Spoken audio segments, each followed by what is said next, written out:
ನಮ್ಮ ಒಂದು ಸ್ಟಿಂಗ್ ಹೋಯ್ತಲ್ಲ, ಅದಕ್ಕೊಂದು ಸಾಂಗ್ ಹಾಕಿದ್ರು, ಜೀವಕ್ಕೊಬ್ಬ ಸ್ನೇಹಕ್ಕೊಬ್ಬ ಎಲ್ಲಕ್ಕೂ ನೀನೇ ಒಬ್ಬ ಅಂತ ಹೇಳಿ. ಅದು ಬಹುಶಃ ಮೇಘಶ್ರೀ ಅವರ ವಿಚಾರದಲ್ಲಿ ಸುಳ್ಳು ಅಂತ ನನಗನ್ಸುತ್ತೆ. ಅದು ಅಪ್ಲೈ ಆಗಲ್ಲ ಅಂತ ಅನ್ಸುತ್ತೆ. ಅಫ್ಕೋರ್ಸ್ ಒಬ್ಬೊಬ್ಬರ ವೈಯಕ್ತಿಕ ಜೀವನ ಒಂದೊಂದು ದಾರಿಯನ್ನ ಪಡ್ಕೊಳ್ಳುತ್ತೆ, ಒಬ್ಬೊಬ್ಬರ ವೈಯಕ್ತಿಕ ಬದುಕು ಒಂದೊಂದು ದಾರಿಯನ್ನ ಪಡ್ಕೊಳ್ಳುತ್ತೆ. ಅದು ಮ್ಯೂಚುವಲ್ ಅಂಡರ್ಸ್ಟ್ಯಾಂಡಿಂಗ್ ಮೇಲೆ ಒಂದು ಸರಿಯಾದಂತಹ ರೀತಿಯಲ್ಲಿ ಹೋದ್ರೆ ಯಾವುದೇ ಸಮಸ್ಯೆ ಆಗೋದಿಲ್ಲ. ಆದ್ರೆ ಯಾರನ್ನೋ ಒಬ್ಬರನ್ನ ಮೋಸ ಮಾಡಬೇಕು, ಇನ್ನೊಂದು ಏನೋ ಮಾಡಬೇಕು, ಅವರಿಂದ ಏನೋ ಪಡ್ಕೊಳ್ಬೇಕು ಅಂತ ಬೇರೆ ಬೇರೆ ದುರುದ್ದೇಶಗಳನ್ನ ಇಟ್ಕೊಂಡಾಗ ಸಂಬಂಧಗಳು ಹಲ್ಸ್ಕೊಂಡು ಹೋಗ್ತಾವೆ ಅನ್ನೋದ್ರಲ್ಲಿ ಯಾವುದೇ ಡೌಟ್ ಇಲ್ಲ. ಹಾಗಾದ್ರೆ ಬನ್ನಿ ಇವತ್ತು ಇದ್ರ ಬಗ್ಗೆ ಸಂಪೂರ್ಣವಾಗಿ ಚರ್ಚೆ ಮಾಡ್ತಾ ಹೋಗ್ತೀನಿ. ಅದಕ್ಕೂ ಮುನ್ನ ಒಂದಷ್ಟು ಬ್ರೇಕಿಂಗ್ ಅಪ್ಡೇಟ್ಸ್ ಇದೆ, ನೋಡ್ಕೊಂಡು ಬಂದ್ ಮಾಡೋಣ.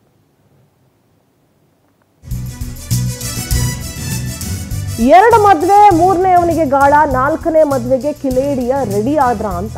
ಶೋಕಿ, ಹಣ, ಚಿನ್ನಾಭರಣ, 2ನೇ ಪತಿ ಜೊತೆ ಜಾಲಿಯಾಗಿ ಟ್ರಿಪ್ ಕೂಡ ಮಾಡಿದ್ರು. ಅಫ್ಕೋರ್ಸ್ 2ನೇ ಪತಿನೋ 3ನೇ ಪತಿನೋ ಅವ್ರ ಗಂಡ ಅಂದ್ಮೇಲೆ ಅವ್ರು ಜಾಲಿ ಟ್ರಿಪ್ ಮಾಡ್ಕೊಳ್ಳಿ, ನಮ್ಗೇನು ಬೇಜಾರಿಲ್ಲ. 3ನೇ ಅವನಿಗೆ ಕೆಡ್ಡ ತೋಡಿದ್ರು, ಮದುವೆ ಆಗ್ತೀನಿ ಅಂತ ಹೇಳಿ ಮೋಸನೂ ಮಾಡಿದ್ರಂತೆ. ಕೇವಲ ಹಾರ ಬದಲಿಸ್ಕೊಂಡು ಈಗ ದೂರ ಮಾಡಿದ್ರು ಮೇಘಶ್ರೀ. ಮಾಯಾಂಗನೆ ಮೋಸದಾಟಕ್ಕೆ ವಿಲವಿಲ ಅಂತ ಒದ್ದಾಡ್ಕೊಂಡು ಫುಲ್ ಪರದಾಡ್ತಾ ಇದ್ದಾರೆ. ಮೇಘಶ್ರೀ ಕಲ್ಯಾಣ ಮೋಸ ಹೇಗಿದೆ ಗೊತ್ತಾ? ಗಾಳ ಮತ್ತು ದಾಳದ ಆಟ. ಲೇಡಿ ಮೋಸ, ನೊಂದ ವ್ಯಕ್ತಿ ಏನ್ ಹೇಳ್ತಾರೆ, ಅವರ ಆರೋಪ ಏನು? 30 ಲಕ್ಷ ಹಣ, 50 ಗ್ರಾಂ ಚಿನ್ನ, ಟ್ಯಾಪ್ ಅನ್ನ ಮೇಘಶ್ರೀ ಪೀಕಿದ್ಲ ಅನ್ನೋ ಪ್ರಶ್ನೆ ಇದೆ. 3ನೇ ಪತಿ ಅಂತ ಹೇಳ್ತಾ ಇರುವಂತಹ ವ್ಯಕ್ತಿ ಮಾಡ್ತಾ ಇರುವಂತಹ ಆರೋಪಗಳೇನು? ಮೊದಲ ಪತಿ ವಿರುದ್ಧ ವಿಲ್ಸನ್ ಗಾರ್ಡನ್ ಠಾಣೆಗೆ ಮೇಘಶ್ರೀ ದೂರನ್ನ ಕೊಟ್ಟಿದ್ರು. 2ನೇ ಪತಿಯ ವಿರುದ್ಧವೂ ಕೂಡ ಕಿಲ್ಲೇಡಿ ಡಿವೋರ್ಸ್ ಮಾಡಿ ಅವ್ರ ವಿರುದ್ಧನೂ ದೂರನ್ನು ಕೊಟ್ಟಿದ್ರು. ಮದುವೆ ಆಗಿದ್ದೀನಿ ನಾನು ಪತಿ ಅಂತ ಹೇಳ್ತಾ ಇದ್ದಾರೆ ಮಂಜುನಾಥ್. ಈ ಎಲ್ಲ ಕನ್ಫ್ಯೂಷನ್ಗಳು ಏನೇನು, ಇವ್ರ ಕಥೆ ಏನು ಎತ್ತ ಅನ್ನೋದ್ರ ಬಗ್ಗೆ ಸಂಪೂರ್ಣವಾಗಿ ಇವತ್ತಿನ ವಿಚಾರದಲ್ಲಿ ಚರ್ಚೆ ಮಾಡ್ತಾ ಹೋಗೋಣ. ನೋಡಿ, ಇದು ಮೇಘಶ್ರೀ ಅವರ ಮೊದಲನೇ ಪತಿಯ ಫುಟೇಜ್. ಮೇಘಶ್ರೀ ನೋಡಕ್ಕೆ ಸ್ವಲ್ಪ ಯಾವ ಹೀರೋಯಿನ್ಗೂ ಏನು ಕಡಿಮೆ ಇಲ್ಲ. ಅದನ್ನ ಒಳ್ಳೆ ರೀತಿ ಬಳಸ್ಕೊಂಡಿದ್ರೆ ಬಹುಶಃ ಹೀರೋಯಿನ್ನೇ ಆಗ್ತಿದ್ರೋ ಏನೋ ಗೊತ್ತಿಲ್ಲ. ಆದರೆ ಈಗ ಮೂರು ಜನರ ಬದುಕಿನಲ್ಲಿ ವಿಲನ್ ಆಗಿ ಸುತ್ತಿದ್ದಾರೆ. ಇದು 2ನೇ ಪತಿಯ ಜೊತೆಗಿರುವಂತಹ ಫುಟೇಜ್ ಅನ್ನ ಗಮನಿಸ್ತಾ ಇದ್ದೀರಿ ನೀವು. ಮೇಘಶ್ರೀಯ ಮೊದಲ ಪತಿ ಮತ್ತು 2ನೇ ಪತಿಯ ಜೊತೆಗಿರುವಂತಹ ಫುಟೇಜ್ಗಳನ್ನ ಗಮನಿಸ್ತಾ ಇದ್ದೀರಿ.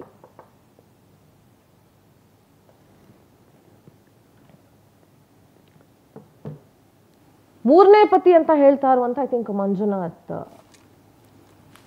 ಮಂಜುನಾಥ್ ಅವ್ರು ನಮ್ಮ ಜೊತೆಗಿದ್ದಾರೆ. ಮಂಜುನಾಥ್, ನಮಸ್ಕಾರ, ಕಾರ್ಯಕ್ರಮಕ್ಕೆ ಸ್ವಾಗತ. ನಿಮಗೆ ಒಂದು ನನಗೆ ಬಹಳ ನೋವಾಗ್ತಿರೋದು ಏನಂತಂದ್ರೆ, ಇಂಥ ವಿಚಾರಗಳನ್ನ ಕೂರಿಸ್ಕೊಂಡು ಡಿಬೇಟ್ ನಡೆಸೋಕೆ ಬಹಳಷ್ಟು ಬೇಜಾರಾಗುತ್ತೆ. ಬಟ್ ಯಾಕೆ ಈ ಚರ್ಚೆನ ಮಾಡ್ತಾ ಇದ್ದೀನಿ ಅಂತ ಹೇಳಿದ್ರೆ, ಸಾಕಷ್ಟು ಜನ ಪುರುಷರಿಗಾಗ್ಲಿ ಮಹಿಳೆಯರಿಗೂ ಆಗಲಿ ಮೋಸ ಹೋಗ್ತಾ ಇರುವಂಥ ಘಟನೆಗಳು ನಡೀತಾ ಇದೆ. ಯಾರ ಜೀವನದಲ್ಲೂ ಮತ್ತೆ ಹೆಂಗೂ ಇಂಥದ್ದಂಥ ಘಟನೆಗಳು ನಡೀಬಾರ್ದು. ಹಾಗಾಗಿ ಜನರಿಗೆ ಒಂದು ಸತ್ಯಾಸತ್ಯತೆಯನ್ನು ತಿಳಿಸ್ಬೇಕಾಗುತ್ತೆ, ಎಂತೆಂಥ ಪ್ರಕರಣಗಳು ನಡೀತಾ ಇದ್ದಾವೆ ಅನ್ನೋದನ್ನ ತಿಳುವಳಿಕೆಯನ್ನು ನೀಡಬೇಕಾಗುತ್ತೆ. ಸೊ ಹಾಗಾಗಿ ಈ ಚರ್ಚೆನ ನಿಮ್ಮ ಜೊತೆಗೆ ಮಾತಾಡ್ತಾ ಇದ್ದೀನಿ. ಸೊ ಮೇಘಶ್ರೀ ಅವ್ರ ಬಗ್ಗೆ ನೀವು ಸಾಕಷ್ಟು ಆರೋಪ, ನಾನು ಡಿಬೇಟ್ ಸ್ಟಾರ್ಟ್ ಮಾಡೋಕ್ಕೆ ಮುಂಚೆನೂ ನೀವು ಮಾಡ್ತಾ ಇದ್ರಿ. ಅವ್ರು ಹಿಂಗೆ ಹೇಳಿದ್ರು, ಮೋಸ ಮಾಡಿದ್ರು, 10th ಅಷ್ಟೇ ಓದಿರೋದು, ಏನೇನೋ ಓದಿದ್ದೀನಿ, ಡಿಗ್ರಿ ಓದಿದ್ದೀನಿ, ಹಂಗೆ ಅನ್ಕೊಂಡು ಯಾವುದೋ ಟೆಕ್ ಮಹೇಂದ್ರದಲ್ಲಿ ವರ್ಕ್ ಮಾಡ್ತಾರೆ, ಇದೆಲ್ಲ ಹೇಳ್ತಾ ಇದ್ದೀನಿ. ಅವ್ರ ಅಣ್ಣ ಕೂಡ, ಯಾಕೆಂದರೆ ಈಗ ವೇದಿಕೆ ಮೇಲೆ, ಯಾಕೆಂದರೆ ಇದೇ ವೇದಿಕೆ ಮುಖಾಂತರ ಹೇಳ್ತೀನಿ, ಆಕೆ ಡಾಕ್ಯುಮೆಂಟ್ ಈಗ ಹೇಳಿದ್ದಾರೆ ನಾನು ತೊಗೊಂಡೋಗಿನಿ ಅಂತ. ಯಾವ ಕಾಲೇಜಲ್ಲಿ ಓದಿದ್ದಾರೆ ಅಂತ ದಯವಿಟ್ಟು ಹೇಳಿ. ಅದೇ ಕಾಲೇಜ್, ಯಾಕೆಂದರೆ ಈಗ ಎಲ್ಲ ರಿಜಿಸ್ಟ್ರಲ್ಲಿ ಇರುತ್ತೆ. ಈಗ ಆಮೇಲೆ ಕಳೆದೋಗಿದೆ ಅಂದ ತಕ್ಷಣ ಈ ಡೂಪ್ಲಿಕೇಟ್ ಮಾರ್ಕ್ಸ್ ಕಾರ್ಡ್ಸ್ ಬರುತ್ತೆ. ಈಗ ನಾನು ತೊಗೊಂಡೋಗಿದ್ದೀನಲ್ಲ, ಮಾರ್ಕ್ಸ್ ಕಾರ್ಡ್ಸ್ನ ಯಾರು ಕದಲಿಕ್ಕಾಗಲ್ಲ, ಯಾಕೆಂದರೆ ಅದೊಂದು ಯೂನಿವರ್ಸಿಟಿ ಬೋರ್ಡ್ ಕಾಲೇಜಲ್ಲಿ ಇದ್ದೇ ಇರುತ್ತೆ. ಸೆಕೆಂಡ್ PUC ಯಾವ ಕಾಲೇಜ್ ಅಂತ ಹೇಳಿ, ಯಾವ ಇಯರ್ ಅಂತೇಳಿ ಇದೇ ವೇದಿಕೆ ಮುಖ್ಯನ ನಾವೇ ತೆಗೆಸ್ಕೊಡ್ತೀವಿ, ಇಲ್ಲೇ ನ್ಯಾಯ ಒದಗಿಸ್ಕೊ ಅಂತ ಕೆಲಸ ಮಾಡ್ತೀವಿ. ಇನ್ನೊಂದು BCA ನೀವು ಓದಿದ್ದೀನಿ ಅಂತ ಯಾವುದು ಕಂಪ್ಲೇಂಟ್ ಲೆಟ್ರಲ್ಲಿ ನೀವೇ ಉಲ್ಲೇಖ ಮಾಡಿದ್ದೀರಾ. ಕುಂಬಳಕಾಯಿ ಕಳ್ಳ ಯಾರು ಅಂದರೆ ಹೆಗಲ್ ಮುಟ್ಕೊಂಡು ನೋಡೋದು, ಅದಕ್ಕೆ ನೀವು ಕಂಪ್ಲೇಂಟ್ ಕೊಟ್ಟರು ಲೆಟ್ರಲ್ಲಿ BCA ನಾನು ವ್ಯಾಸಂಗ ಮಾಡಿದ್ದೀನಿ ಅಂತ ನೀವೇ ಬರ್ದಿದ್ದೀರಾ. ಆನಂತರ ಒಂದೊಂದು ರೀತಿ ಒಂದೊಂದು ಸ್ಟೇಟ್ಮೆಂಟ್ ಹೇಳಿದ್ದೀರಾ. ಏನಂತ, ನನ್ನ ವಿಕೃತಿ ಅಂತೀರಾ. ಯಾವುದೋ ಒಂದು ಫುಟೇಜ್ ಹೋಗ್ತಾ ಇದೆ, ಯಾರು ವಿಕೃತಿ ಅಂತ ದಯವಿಟ್ಟು ನೋಡಬೇಕು.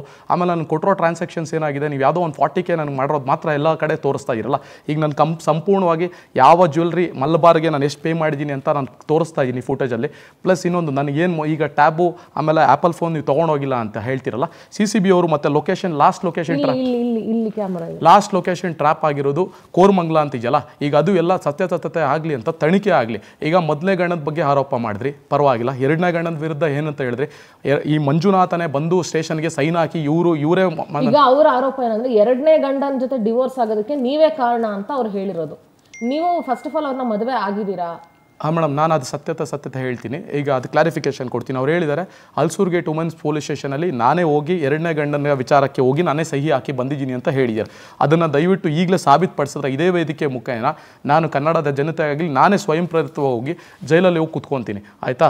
ಆ ನಂತರ ಈಗ ಏನು ನನಗೆ ಮದುವೆ ಆಗಿದೆ ಅಂತ ಈಗ ನನಗೆ HR ಮ್ಯಾನೇಜರ್ ಆಗಿ ಕೆಲಸ ಕೊಡಿಸ್ಕೊಟ್ಟು ಪೋಸ್ಟಿಂಗ್ ಕೊಡಿಸ್ಕೊಡೋರು ಅವರೇ ಪ್ರಮುಖ ಪಾತ್ರ ವಹಿಸಿದ್ದಾರೆ ಅಂತ ಹೇಳಿದ್ದಾರೆ. ಈಗ ನಾನು ಉದ್ಯೋಗ ಮೇಳ ಎಲ್ಲ ಮಾಡಿ ಆಯೋಜಕನಾಗಿ ಕೆಲಸ ಮಾಡ್ತಾ ರಾಷ್ಟ್ರೀಯ ಪ್ರಶಸ್ತಿಗಳು ಕೊಡಕ್ಕೆ ಬಂದಿದೆ. ಈಗ ನಾನು ಜಾಯ್ನ್ ಆಗಿರೋ ಡೇಟು ಆಕೆ ಜಾಯ್ನ್ ಆಗಿರೋ ಡೇಟ್ ಏನು ಅಂತ ನೋಡಲಿ. ಆನಂತರ ಈಗ ನನಗೆ ಪ್ರಮೋಷನ್ ಟೆಕ್ ಮಹೇಂದ್ರ ಅಲ್ಲಿ ನಾನು HR ಮ್ಯಾನೇಜರ್ ಆಗಿ ಕೆಲಸ ಮಾಡ್ತೇನೆ. ಈಗ ನನಗೆ ಬರ್ತಕ್ಕಂಥ ಸ್ಯಾಲ್ರಿ ನನಗೆ ಬರ್ತಕ್ಕಂಥ ಡೆಸಿಗ್ನೇಷನ್ ಯಾಕೆ ಆಕೆ ಬರಲಿಲ್ಲ, ಆಕೆ ಪ್ರಮೋಷನ್ ಎಲ್ಲ ಮಾಡಿದ್ರೆ ನನಗಿಂತ ಉನ್ನತ ಸ್ಥಾನದಲ್ಲಿ ಇರಬೇಕು, ನನಗಿಂತ ಜಾಸ್ತಿ ಸಂಬಳ ಬರಬೇಕು ಅಂತ ನಾನು ಹೇಳಲಿಕ್ಕೆ ಬಯಸ್ತೀನಿ. ಆಮೇಲೆ ಮತ್ತೊಂದು ಗಂಭೀರವಾದ ಆರೋಪ ಏನು ಸಲ್ಲಿಸಿದ್ದಾರೆ, ನಾನು ವಿಕೃತಿ ಮರ್ದಿನಿ ಅಂತಲ್ವಾ. ಈಗ ಸ್ಟೇಷನಲ್ಲಿ ಕಂಪ್ಲೇಂಟ್ ಕೊಟ್ಟಾಗ ಅದೆಲ್ಲ ದಾಖಲಾತಿಗಳು FIR ಅಂದರೆ ಫಸ್ಟ್ ಇನ್ವೆಸ್ಟಿಗೇಷನ್ ರಿಪೋರ್ಟ್ ಅಂತಾರಲ್ಲ, ಆ ಕಂಪ್ಲೇಂಟ್ ಲೆಟರಲ್ಲಿ ಯಾಕೇನು ದಾಖಲೆ ಆಗಿಲ್ಲ. ಆಮೇಲೆ ಮೆಡಿಕಲ್ ಗ್ರೌಂಡ್ಸ್ ಈಗ ಯಾವುದೋ ಒಂದು ಮಾತಾಡೋಕ್ಕಿಂತ ಮುಂಚೆ ಈಗ ಮೆಡಿಕಲ್ ಎಕ್ಸಾಮಿನೇಷನ್ ಮಾಡಲಿ ನಾನು ಆ ಥರ ಮೆರೆದಿದೆ ಅಂತ ಏನಾರ ಸಾಬೀತಾದರೆ ಈಗ ಇದೇ ಕರ್ನಾಟಕ ಎಂತೆಂಥ ಕೇಸಲ್ಲೂ ಏಕೆಂದರೆ ಮೆಡಿಕಲ್ ರಿಪೋರ್ಟ್ಸ್ ಯಾವುದೇ ಆಗಲಿ ಎವಿಡೆನ್ಸ್ನ ಯಾರು ಮುಚ್ಚಿಡೋಕ್ಕಾಗಲ್ಲ, ಹಾಗೂ ಅದನ್ನು ಯಾರು ವಶ ಮಾಡೋಕ್ಕೂ ಆಗಲ್ಲ, ಯಾವುದೇ ಆಗಲ್ಲ. ನಾನು ಅದಕ್ಕೆಲ್ಲ ಸಿದ್ಧತೆ ಇದೆ. ನೀವು ಅದಕ್ಕೆ ದಯವಿಟ್ಟು ಮೆಡಿಕಲ್ ಎಕ್ಸಾಮಿನೇಷನ್ಗೆಲ್ಲ ತಯಾರಾಗಿ ನೀವು ಏನು ಪ್ರಶ್ನೆ ನನಗೆ ಕೇಳೋದೊಂದೇ ಎಲ್ಲ ಸರ್ಟಿಫಿಕೇಟ್ ನೀವು ಯಾವ ಕಾಲೇಜಲ್ಲಿ ಓದಿರೋ ಅಂತ ಇದೇ ವೇದಿಕೆ ಮುಖಾಂತರ ಹೇಳಿ. ಮದುವೆ ಬಗ್ಗೆ ಅವರು ಕೈವಾರಕ್ಕೆ ಸೆಪ್ಟೆಂಬರ್ 3, 2025 ನನ್ನ ಕರ್ಕೊಂಡು ಹೋಗ್ತಾರೆ. ನಿಮ್ಮಿಬ್ರು ಪರಿಚಯ ಹೇಗಾಯ್ತು? ನನ್ನ ಅವಳ ಪರಿಚಯ 2024 ಒಂದು ಪ್ರಾಜೆಕ್ಟ್ ಟೀಮಿಂದ ಇನ್ನೊಂದು ಪ್ರಾಜೆಕ್ಟ್ ಟೀಮ್ಗೆ ವರ್ಗಾವಣೆ ಆಗ್ತಾರೆ. ಸೊ ಮೊದಲು ನೀವಿಬ್ರು ಕಂಪನಿ ಮುಖಾಂತರ ಪರಿಚಯ, ಆ ನಂತರ ಕಂಪನಿ ಮುಖೇನ ಬಂದಾಗ ಎಲ್ಲರೂ ಯಾವ ತರ ಸಹೋದ್ಯೋಗಿಗಳು ಕೆಲಸ ಮಾಡ್ತಾ ಹೋಗ್ತಾರೋ ಅದೇ ರೀತಿ ಈ ಹುಡುಗಿ ಮಾಡ್ತಾ ಇದ್ಲು. 2024 ಬಹಳ ಸಲಿಗೆಯಿಂದ ನನ್ನ ಜೊತೆ ನಡ್ಕೊಳಕ್ ಸ್ಟಾರ್ಟ್ ಆದ್ಲು. ನನಗೆ ಯಾಕಂದ್ರೆ ಫ್ರೀ ಟೈಮಲ್ಲಿ ಕಾಲ್ ಮಾಡೋದಾಗಿರ್ಬೋದು, ಚಾಟ್ ಮಾಡೋದಾಗಿರ್ಬೋದು, ಹಾಗೂ ನ್ಯೂಡ್ ಫೋಟೋಸ್ ಕಳಿಸೋದಾಗಿರ್ಬೋದು, ಈ ರೀತಿ ಆಕೆನ ನಾನು ಎಲ್ಲ ದಾಖಲೆಗಳು ಕೊಟ್ಟಿದ್ದೀನಿ. ಈಕೆನ ಗಾಳಿಗೆ ಈಗ ಹೇಳಿದ್ರಲ್ಲ ನಾನೇ ಆಕೆನ ಪ್ರಪೋಸ್ ಮಾಡಿದ್ದೀನಿ. ಪ್ರಪೋಸ್ ಯಾರು ಮಾಡಿದ್ದಾರೆ ಅಂತ ಕೂಡ ಎವಿಡೆನ್ಸ್ ನಾನು ಆಲ್ರೆಡಿ ಕೊಟ್ಟಿದ್ದೀನಿ. ಈಕೆ ಏನು ಮಾಡಿದ್ರು ನನ್ನೆಲ್ಲ ಎವಿಡೆನ್ಸ್ ಮಾಡಿ ನನಗೆ ಮೊದಲೇ ಮದುವೆ ಆಗಿರೋದು ಮರೆ ಮಾಚಿದ್ದಾರೆ, 2ನೇ ಮದುವೆ ಆಗಿರೋದು ನನಗೆ ಗೊತ್ತಿಲ್ಲ. ಸತ್ಯ ಹೇಳಿನೇ ಮದುವೆ ಆಗಿದ್ದೀನಿ ಅಂತ ನಿನ್ನೆ ಅವರು ಪವರ್ ಟಿವಿಲೇ ಕೂತ್ಕೊಂಡು ಹೇಳಿದ್ರು. ಅದೇ ಮೇಡಮ್, ಈಗ ಯಾವುದೋ ಒಂದು ಈಗ ನಾನು ಇಲ್ಲೇ ಬಂದೀನಿ, ದಾಖಲಾತಿಗಳು ಸಮೇತ ಬಂದೀನಿ. ಅವರು ಈಕೆ ಸತ್ಯವಂತ ಆದರೆ ಈಗ 5-6 ನಂಬರ್ಗೆ ಕನೆಕ್ಟ್ ಮಾಡಿದ್ದೀವಿ. ಯಾಕೆ ಅವ್ರು ವೇದಿಕೆಗೆ ಬರಲಿಲ್ಲ? ಈಗ ಎಲ್ಲ ಡಾಕ್ಯುಮೆಂಟ್ಸ್ ತೊಗೊಂಬರ್ಲಿ. ಯಾವುದೇ ವೇದಿಕೆಯಲ್ಲಿ ಹೋದಾಗ ಎಲ್ಲಿಂದ ನಿಮ್ಮಿಬ್ರು ಮಧ್ಯೆ ಡಿಸ್ಪ್ಯೂಟ್ಸ್ ಶುರುವಾಯಿತು? ಇದು ಏನಾಯಿತು ಅಂದರೆ, ಈಗ ನನಗೆ ರಿಜಿಸ್ಟರ್ ಮ್ಯಾರೇಜಕ್ಕೆ ನಮ್ಮ ತಂದೆ ಒಬ್ಬರು ನಿವೃತ್ತ ಶಿಕ್ಷಕರು ಕುಟುಂಬ, ನಮ್ಮ ತಾತ ಕೂಡ ಸ್ವತಂತ್ರ ಹೋರಾಟಗಾರರು, ನಮ್ಮ ಮೂಲತಃ ಮುದ್ದೇನಹಳ್ಳಿ ಮೇಡಮ್. ಸರ್ ನಮ್ಮ ವಿಶ್ವೇಶ್ವರಯ್ಯ ಅದೇನಾಯ್ತು, ರಿಜಿಸ್ಟರ್ ಮ್ಯಾರೇಜ್ ಆಗ್ಬೇಕಾದ್ರೆ ಯಾಕೆಂದ್ರೆ ಮಿನಿಮಮ್ ಆಧಾರ್ ಕಾರ್ಡ್ ತಂದೆ ತಾಯಿದು, ನಂದು ಆಕೆದ Aadhaar card plus date of birth certificate. ತಂದೆ ತಾಯಿ ಎಲ್ಲಿದ್ದಾರೆ? ಅವರ ತಂದೆ ಬಂದು ಮೂಲತಃ ಸಿರಾ, ಈ ತಂದೆ ತಾಯಿ ಇಬ್ರು. ಅವ್ರ ತಂದೆ ಬಂದು ಅಲ್ಲೇ. ಎಲ್ಲ ಗೊತ್ತಿದೆ. ಅವ್ರು ಏನು ಕೆಲಸ ಇಲ್ಲ, ಅವ್ರ ಮಾತು ಇವ್ರು ಯಾರು ಕೇಳಲ್ಲ, ಅವ್ರು ಏನು ಕೆಲಸ ಇಲ್ಲ ಅಂತ ಅವ್ರನ್ನ ಇಗ್ನೋರ್ ಮಾಡಿಬಿಟ್ಟಿದ್ದಾರೆ. ಅಲ್ಲಿ ಯಾವುದೋ ಒಂದು ಲೀಸ್ ಮನೆ ಹಾಕೊಟ್ಟಿದ್ದಾರೆ. ಅವ್ರ ತಂದೆಗೆ 500 ರೂಪಾಯಿ 1000 ರೂಪಾಯಿ ಹಾಕ್ಬೇಕಾದ್ರು ಇವರೇ ಹಾಕ್ಬೇಕು. ಅದಕ್ಕೇನಾಗಿದೆ, ಅವ್ರನ್ನ ಕಂಪ್ಲೀಟ್ ಇಗ್ನೋರ್. ತಾಯಿಗೂ ಏನು ಕೆಲಸ ಇಲ್ಲ. ಈಗೇನಾಗಿದೆ, ಮನೆ ಕಂಪ್ಲೀಟ್ ಸೋರ್ಸ್ ಆಫ್ ಇನ್ಕಮ್ ಎಲ್ಲ ಈಕೆನೆ. ಆಮೇಲೆ ಅಣ್ಣ ಇದಾರಲ್ಲ, ಅಣ್ಣದು ಡಾಕ್ಯುಮೆಂಟ್ಸ್ ಇದೇ ರೀತಿ ಆಗಿದೆ. ಆತ ಈಗ ಹೇಳ್ತಾ ಇದೆ ಅದು ಸಾಫ್ಟ್ವೇರ್ ಇಂಜಿನಿಯರ್ ಆಗಿ ಸುಮಾರು ಒಂದು 4-5 ತಿಂಗಳಿಂದ ಮಾಡ್ತಾ ಇದ್ದಾರೆ. ಅವ್ರದ್ದು ಡಾಕ್ಯುಮೆಂಟ್ಸ್ ಇಲ್ಲ, ಎಕ್ಸ್ಪೀರಿಯನ್ಸ್ ಲೆಟರ್ ಈಕೆದು ಇಲ್ಲ. ಆಮೇಲೆ ಈಗ ಎಜುಕೇಶನ್ ಡಾಕ್ಯುಮೆಂಟ್ಸ್ ಯಾವುದು ಇಲ್ಲ. ಈಗ ಯಾವ ಇಯರ್ ಅಲ್ಲಿ ಕಾಲೇಜಲ್ಲಿ ಓದಿದ್ದಾರೆ ಇಬ್ರು ದಾಖಲಾತಿಗಳು ಸಮೇತ. 2024 ಆದಾಗ ಏನ್ ಮಾಡ್ತಾರೆ, ಅತ್ಯಂತ ಸಲಿಗೆಯಿಂದ ನನ್ನ ಜೊತೆ ಮಾತಾಡೋದಕ್ಕೆ, ಸಲಿಗೆಯಿಂದ ಮೂವ್ ಮಾಡೋಕ್ಕೆ ಎಲ್ಲ ಸ್ಟಾರ್ಟ್ ಮಾಡ್ತಾರೆ. ನನ್ನ ವಿಚಾರಧಾರ ತಿಳ್ಕೊಂತಾರೆ. ನೀವು ಎಷ್ಟು ಜನ ಮನೇಲಿದ್ದೀರಾ, ನಿಮ್ಮ ತಂದೆ ಏನು ಕೆಲಸ, ನಿಮ್ಮ ತಾಯಿ ಏನು ಕೆಲಸ, ನಮ್ಮ ಮನೆಗೆಲ್ಲ ಬಂದು ಹೋಗಕ್ಕೆ ಶುರು ಮಾಡ್ತಾರೆ. ನಮ್ದಿರೋ ಪ್ರಾಪರ್ಟೀಸ್ ಎಲ್ಲ ಮೇಡಮ್. ಯಾಕೆಂದ್ರೆ ನನಗೆ ಈಗ 91 ಡೇಟ್ ಆಫ್ ಬರ್ತು, ನನಗೆ 34 ವರ್ಷ. ನಮ್ಮನೇಲಿ ಕೂಡ ಯಾಕೆಂದ್ರೆ ಮದುವೆ ನೋಡ್ತಾ ಇರ್ತಾರೆ. ಆಕೆ ಏನು ಹೇಳ್ತಾರೆ, ಈಗ ನೀವು ಭಾಳ ಒಳ್ಳೆ ವ್ಯಕ್ತಿ, ಎಲ್ಲರ ಹತ್ರ ಎಂಪ್ಲಾಯ್ಸ್ ಹತ್ರ ಚೆನ್ನಾಗಿರ್ತೀರಾ, ಎಲ್ಲರಿಗೂ ಸಹಕಾರ ಮಾಡ್ತೀರಾ, ಯಾವುದಕ್ಕೂ ಏನು ತೊಂದರೆ ಕೊಡಲ್ಲ, ನಾನು ನಿಮ್ಮನ್ನು ಇಷ್ಟಪಡ್ತೀನಿ ಅಂತ ಹೇಳಿದ್ರು. ನಾನು ಯಾಕೆಂದ್ರೆ ನೋಡೋಕ್ಕೆ ಚೆನ್ನಾಗಿದ್ದಾರೆ, ಆಯಿತು ಎಲ್ಲ ಒಳ್ಳೆ ಹುಡುಗಿ ಅಂತ ಹೇಳಿ ನಮ್ಮ ತಂದೆ ತಾಯಿಗೆ ಯಾಕೆಂದರೆ ಬಿಲ್ಕುಲ್ ಇಷ್ಟ ಇರಲಿಲ್ಲ. ನಾನಾದರೂ ಏನು ಮಾಡಿದೆ, ಒಂದು ಕರ್ಕೊಂಬಂದೆ. ಯಾಕೆ ನಮ್ಮ ತಂದೆ ತಾಯಿ ಕರ್ಕೊಂಬಂದಾಗ ಯಾವುದೇ ಒಂದು ಹೆಣ್ಮಗು ಆಗಿರ್ಬೋದು, ಇಲ್ಲ ಅವ್ರ ತಂದೆ ತಾಯಿ, ನಮ್ಮ ತಂದೆ ತಾಯಿನ ಅವ್ರ ಮನೆ ಕರೆಯುವಂಥ ಸಂಪ್ರದಾಯ ಇದೆ. ಆದರೆ ಅವರು ತಂದೆ ತಾಯಿ ನಮ್ಮ ಮನೆ ಚಿಕ್ಕದು, ನಮ್ಮದು ಯಾಕೆಂದ್ರೆ ಅಲ್ಲಿ ನಮ್ಮ ರಿಲೇಷನ್ಸ್ ಎಲ್ಲ ನಮ್ಗೆ ಆಗಲ್ಲ, ಇವರೆಲ್ಲರೂ ನಮ್ಗೆ ಎಗೇನೆಸ್ಟ್ ಇದ್ದಾರೆ, ಏನು ಮಾಡೋಣ, ನಾವೊಂದು ನಿಮ್ಗೆ ಯಾವಾಗಾದರೂ ಕರಿತಿತ್ತು, ಇವರು ಒಪ್ಪಿದಾರಲ್ವ, ಇಬ್ಬರು ನೋಡಲಿ ಅಂತ ಹೇಳಿದ್ರು. ಆಮೇಲೆ ಕೊನೆಗೆಲ್ಲ ಫಿಕ್ಸ್ ಆಯಿತು. 3ನೇ ತಾರೀಕು ಬನ್ನಿ ಅಂತ ಹೇಳಿದ್ರು, ಪೂಜೆ ಇದೆ ಬನ್ನಿ ಅಂತ ಹೇಳಿದ್ರು. ಸೆಪ್ಟೆಂಬರ್ 3, 2025 ಚಿಂತಾಮಣಿ ತಾಲೂಕಲ್ಲಿ ಇರ್ತಕ್ಕಂಥ ಕೈವಾರ ಕ್ಷೇತ್ರಕ್ಕೆ ಬರಕ್ಕೆ ಹೇಳ್ತಾರೆ. ನಾವೆಲ್ಲ ಹೋಗ್ತೀವಿ. ಹೋದ ನಂತರ ಅಲ್ಲಿ ಡಾಕ್ಯುಮೆಂಟ್ಸ್ ನಾನು ತೊಗೊಂಡೋಗಿರ್ತೀನಿ. ಯಾವುದಾದ್ರು ನಂದು ಆಧಾರ್ ಕಾರ್ಡು, ನಮ್ಮ ತಂದೆ ತಾಯಿ ಆಧಾರ್ ಕಾರ್ಡ್ ಬಲವಂತ ಆಗಿದ್ರು ಆಯಿತು ಏನೋ ಮಾಡಿ. ಯಾಕೆಂದ್ರೆ ಅವ್ರು ಯಾರು ರೌಡಿ ಶೀಟರ್ ಕುಮಾರ್ ಅಲಿಯಾಸ್ ಕುಟ್ಟಿ ಅಂತ ಈಗಲೂ ಕೂಡ ಇನ್ಸ್ಟಾಗ್ರಾಮಲ್ಲಿ ಲಾಂಗ್ ಇಟ್ಕೊಂಡಿದ್ದಾನೆ. ಆತನ 2 ಮ್ಯಾರೇಜಸ್ಗೆ ಇವ್ರು ಪೊಲೀಸ್ ಸ್ಟೇಷನ್ ಸಪೋರ್ಟ್ ಆಗಿರ್ಬೋದು, ಬ್ಯಾಕ್ ಗ್ರೌಂಡ್ ಸಪೋರ್ಟ್ ಆಗಿರ್ಬೋದು, ಆತನ ನಿಂತಿರೋದು. ಆನಂತರ ಏನು ಮಾಡ್ತಾರೆ, ಅದ್ರ ಬಗ್ಗೆ ನಾನು ಹಲ್ಸೂರ್ ಗೇಟ್ ಪೊಲೀಸ್ ಅವ್ರ ಹತ್ರ ವಿಚಾರಿಸಬಹುದು ಬಿಡಿ. ಅದನ್ನ ಕರ್ಕೊಂಡು ಹೋಗ್ತಾರೆ. ಕರ್ಕೊಂಡು ಹೋದಾಗ ಆಡಳಿತಾಧಿಕಾರಿಗಳು ಅಲ್ಲೆಲ್ಲ ಸಿಬ್ಬಂದಿ ವರ್ಗ ಹೇಳ್ತಾರೆ, ಹೌದು ದೇವಸ್ಥಾನದಲ್ಲಿ ಆಗ್ಬೇಕಾದ್ರೆ ದಯವಿಟ್ಟು ಡಾಕ್ಯುಮೆಂಟ್ಸ್ ಕೊಡಿ, ಡಾಕ್ಯುಮೆಂಟ್ಸ್ ಕೊಟ್ಟ ನಂತರ ರಿಜಿಸ್ಟರ್ ಮಾಡ್ತೀವಿ, ರಿಜಿಸ್ಟರ್ ಬುಕ್ಕಲ್ಲಿ ಬರೆದು ನಾವು ನಿಮ್ಮ ಸ್ಥಳ ಅವಕಾಶ ಮಾಡ್ತೀವಿ, ಅಲ್ಲಿ ಮಾಡ್ಕೊಂಡು ಹೋಗಿ, ಯಾಕಂದ್ರೆ ಅಲ್ಲಿ ಮಂಟಪಗಳಿದೆ, ಆ ಮಂಟಪದಲ್ಲಿ ನಿಮ್ಗೆ ಮಾಡ್ತೀವಿ ಅಂತ ಹೇಳಿದ್ರು. ಇವ್ರು ಏನು ಮಾಡ್ತಾರೆ, ಈಗ ಆಕೆ ಹೇಳಿದ್ರು ನಮ್ದು 2 ಏನೋ ಕಿವಿ ಕಳೆದೋಗ್ಬಿಡ್ತು, ಅದಕ್ಕೆ ಔಷಧದಲ್ಲಿ ಬಂದ್ಬಿಡ್ತು. ಅದಕ್ಕೂ ಇದಕ್ಕೂ ಏನು ಸಂಬಂಧ? ಡಾಕ್ಯುಮೆಂಟ್ಸ್ ನಿಮ್ಮ ಹತ್ರ ಇದೆಯಲ್ಲ, ಆಧಾರ್ ಕಾರ್ಡು ಅದು ಸರ್ಟಿಫಿಕೇಟ್ ಕೊಡಕ್ಕೆ ರಿಜಿಸ್ಟ್ರೇಷನ್ ಆಗಕ್ಕೆ ಏನು ಸಮಸ್ಯೆ? ಅಲ್ಲಿ ಆಗಲಿಲ್ಲ. ಇವತ್ತಿನ ಕಾಲದಲ್ಲಿ ಎಲ್ಲ ಮೊಬೈಲ್ ಅಲ್ಲೇ ಡಾಕ್ಯುಮೆಂಟ್ಸ್ಗಳು ಇಟ್ಕೊಂಡು. ಹೌದು, ಈಗ HR ಅಂತ ಹೇಳ್ತಾರಲ್ವಾ, ಈಗ ಎಲ್ಲ ಡಾಕ್ಯುಮೆಂಟ್ಸು ಗೂಗಲ್ ಡ್ರೈವ್ ಎಲ್ಲ ಇಷ್ಟೆಲ್ಲ ಹೇಳ್ತಾರಲ್ಲ, ಎಲ್ಲ ಡಾಕ್ಯುಮೆಂಟ್ಸ್ ಇಲ್ಲೇ ಇರುತ್ತಲ್ವಾ. ಈಗ ಅವರು ಇದ್ರಲ್ಲಿ ಇಲ್ಲೇ ಇಲ್ಲ, ನಮ್ಮ ಹತ್ರ ಡಾಕ್ಯುಮೆಂಟ್ಸ್ ಇಲ್ಲ ಅಂದರು. ಸರಿ ಅಂತ ಹೇಳ್ಬಿಟ್ಟು ಏನೋ ಒಂದು ನಂಬಿಕೆ ವಿಶ್ವಾಸ, ಹೂನಾರೆಲ್ಲ ಬದಲಾಯಿಸ್ತೀವಿ, ದೇವ್ರ ಪೂಜೆ ಎಲ್ಲ ಮಾಡ್ತೀವಿ, ಒಪ್ಕೊಂತೀನಿ. ಅಲ್ಲ, ಹೂನಾರ ಬದಲಾಯಿಸಿದ್ಮೇಲೆ ತಾಳಿ ಕಟ್ಟಿರಲ್ವಾ? ಅಲ್ಲಲ್ಲ, ನಾನು ಅದಕ್ಕೆ ಬಂದೆ ಮೇಡಮ್ ಪಾಯಿಂಟು. ಈಗ ಅರ್ಚಕರು ಹೇಳ್ತಾರೆ, ಯಾಕಂದ್ರೆ ನಮಗೆ ಯಾಕಂದ್ರೆ ಇಲ್ಲಿ ಆಡಳಿತ ಮಂಡಳಿ ನಾನು ಮಾಡೋಕ್ಕೆ ಈಗ ಬಂದ್ರು ನನ್ನ ವಿರುದ್ಧ ಯಾಕಂದ್ರೆ ಅವ್ರು ಹೇಳ್ತಾರೆ ಇದು ಯಾಕಂದ್ರೆ ಅಪರಾಧ ಆಗುತ್ತೆ, ಇಲ್ಲ ಇನ್ನೂ ಒಂದಿನ ಯಾವ್ದಾನು ಚೆನ್ನಾಗಿ ಇಲ್ಲ ಮಾಡಿದೆ ಮೇಡಮ್, ಹೂನಾರ ಮಾಡಿದೀನಿ ಮೇಡಮ್, ಅದು ಕಟ್ಟಿದೀನಿ ಮೇಡಮ್. ಆಯ್ತು ಮೇಡಮ್, ಈಗ ಆಗಿದೆ. ಆದ ನಂತರ ಏನ್ ಮಾಡ್ತೀನಿ? ಅದು ಮದುವೆನೇ, ಅದು ಮೋಸ. ಆ ವಿಚಾರದಲ್ಲಿ ನೋಡಿ, ಅದಕ್ಕೆ ಹೇಳೋದು ಒಂದೊಂದು ವಿಚಾರ. ಈಗ ಹಾರ ಬದಲಾಯಿಸ್ಕೊಂಡು ತಾಳಿ ಕಟ್ಟದ ಮೇಲೆ ಆಯ್ತು ಮೇಡಮ್, ನಾನು ಆಯ್ತು ಒಪ್ಕೊಂತೀನಿ. ಅದಾದ ನಂತರ ಈಗ ನಾನು ರಿಜಿಸ್ಟ್ರೇಷನ್ ಕೇಳ್ತೀನಿ ಡಾಕ್ಯುಮೆಂಟ್ಸ್ ಎಲ್ಲ. ಈಗ ಯಾವಾಗ ಸಿಕ್ಕಾಕೊಂತಾರೆ, ಇನ್ಸ್ಟಾಗ್ರಾಮ್ ಅಲ್ಲಿ ಶ್ರೀಕಾಂತ್ ಪಾಟೀಲ್ ಅಂತ ಒಬ್ಬ ವ್ಯಕ್ತಿ ಇದ್ದಾನೆ, ಆತನ ಜೊತೆ ಇವ್ರು ಫಾರಿನ್ ಹೋಗಿರ್ತಾಳೆ. ಇವಳು 2023 ಫಾರಿನ್ ಹೋಗಿರ್ತಾರೆ. ಈಕೆಗೆ ಆತಾಗೆ ಬಹಳ ಹಳೆ ಪರಿಚಯ ಅಂತೆ. ಅವ್ರ ಹೆಂಡತಿ ಹೋಗ್ಬೇಕಾರೆ ಈಕೆನೆ ಕಾರಣ ಅಂತೆ. ಆತ ಬಂದು ಅವ್ರು ಶ್ರೀಕಾಂತ್ ಪಾಟೀಲ್ ಅಂತ ಹೆಂಡತಿ, ಅವರು ಡೈವರ್ಸ್ ತಗೊಂಡು ಹೋಗ್ಬೇಕಾದ್ರೆ ಈಕೆನೆ ಅಂತ ಕಾರಣ. ಯಾಕಂದ್ರೆ ಈಕೆ ಮೆಸೇಜ್ ಮಾಡೋದು, ಅವ್ರ ಜೊತೆ ಫಾರಿನ್ ಟ್ರಿಪ್ ಆದ್ಮೇಲೆ 2024 ನೀವು ಮದುವೆ ಆಗಿದ್ದ, 2025 ಪರಿಚಯ ನನಗೆ ನನ್ನ ಟೀಮಿಗೆ ಬಂದಾಗ 2025 ನೀವು ಮದುವೆ ಆಗ್ತೀರಿ ಅವ್ರನ್ನ. ಅಲ್ಲ ಹೌದು, ನನಗೆ ಏನಾಗುತ್ತೆ, ಈಗ ಈಕೆ ಚಾಟ್ ಮಾಡ್ತಾ ಇರ್ತಾಳೆ ಇನ್ಸ್ಟಾಗ್ರಾಮ್, ನಾನು ಹೇಳಿದ್ನಲ್ಲ ಅವ್ರ ಜೊತೆ. ಅದು ಮದುವೆ ಆದ ನಂತರ ಬಹಳ, ಯಾಕಂದ್ರೆ ಆದ್ಮೇಲೆ ನೀವಿಬ್ರು ಜೊತೆಲೇ ಇದ್ರಿ. ಜೊತೆಲೆ ಅಂದ್ರೆ ಅವ್ರ ಮನೆಯಲ್ಲಿ ನಾನು ಹೋಗಿ ಬರ್ತಾ ಇದ್ದೆ, ವಿಲ್ಸನ್ ಗಾರ್ಡನ್, ಜೆಕೆಪುರ. ನಮ್ಮ ಮನೆಗೆ ಆಕೆ ಬರ್ತಾನೆ ಇರಲಿಲ್ಲ. ನಾನು ಚಿಕ್ಕಬಳ್ಳಾಪುರ ಬರಲ್ಲ, ನಾನು ಬೆಂಗಳೂರಲ್ಲೇ ಇರಬೇಕು. ಹೌದು, ನಾನು ಚಿಕ್ಕಬಳ್ಳಾಪುರ. ನಮ್ಮ ತಂದೆ ತಾಯಿ ಬಂದು ಚಿಕ್ಕಬಳ್ಳಾಪುರದಲ್ಲಿ ಇದ್ದಾರೆ. ನಮ್ಮ ತಂದೆ ತಾಯಿ ಮನೆಗೆ ಬರಲ್ಲ, ಅಲ್ಲೇನು ಇಲ್ಲ, ನಾನು ಬೆಂಗಳೂರಲ್ಲಿ ಓಡಬೇಕು. ಸಾಯಂಕಾಲ ಆದ್ರೆ ಕೋರಮಂಗಲ ಪಬ್ ಹೋಗ್ಬೇಕು, ಜಯನಗರ ಮಾಲ್ಗೆ ಹೋಗ್ಬೇಕು, ಇಲ್ಲಿಗೆ ಹೋಗ್ಬೇಕು, ಅಲ್ಲಿ ಓಡಕ್ಕೆಲ್ಲ ಆಗಲ್ಲ. ಚಿಕ್ಕಬಳ್ಳಾಪುರದಲ್ಲಿ ಏನೇನು ಇಲ್ಲ. ಆಯ್ತು ಅಂತ ಹೇಳಿ ಇಲ್ಲಿಗೆ ನಾನು ಹೋಗಿ ಬರ್ತಾ, ನಮ್ಮ ತಂದೆ ತಾಯಿನಕ್ಕೆ ನಾನು ಒಬ್ಬನೇ ಮಗ, ನಾನೇನ್ ಮಾಡ್ತಾ ಇದ್ದೆ, ಇಲ್ಲಿಂದ ಅಲ್ಲಿಗೆ ಓಡಾಡ್ತಾ ಇದ್ದೆ. ಈಕೆ ಒಂದಿನ 2 ದಿನ ಇದ್ಮೇಲೆ ಬರ್ತಾ ಇರಲಿಲ್ಲ. ನಾನು ಬರಲ್ಲ, ಇಲ್ಲೇನು ಇರಲ್ಲ ಅಂತ ಹೇಳಿ ಹೋಗ್ಬಿಡ್ತಾ ಇದ್ಲು.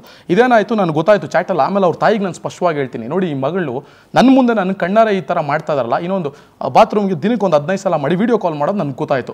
ವಿಡಿಯೋ ಬಾಗ್ಲಾಕೊಂಡು ವಿಡಿಯೋ ನಾನು ಹೇಳ್ದೆ ತಾಯಿ ಕರೆಸಿ, ನೋಡಿ ವಿಡಿಯೋ ಕಾಲ್ ಮಾಡ್ತಾ ಇದಾರೆ ನಿಮ್ಮ ಮಗಳು. ಅವರು ಸುರೇಶ್ ಅಂತ ಒಬ್ರು ಪಾಂಡಿಚೇರಿ ಓಟ್ಲಿದ್ದಾರೆ.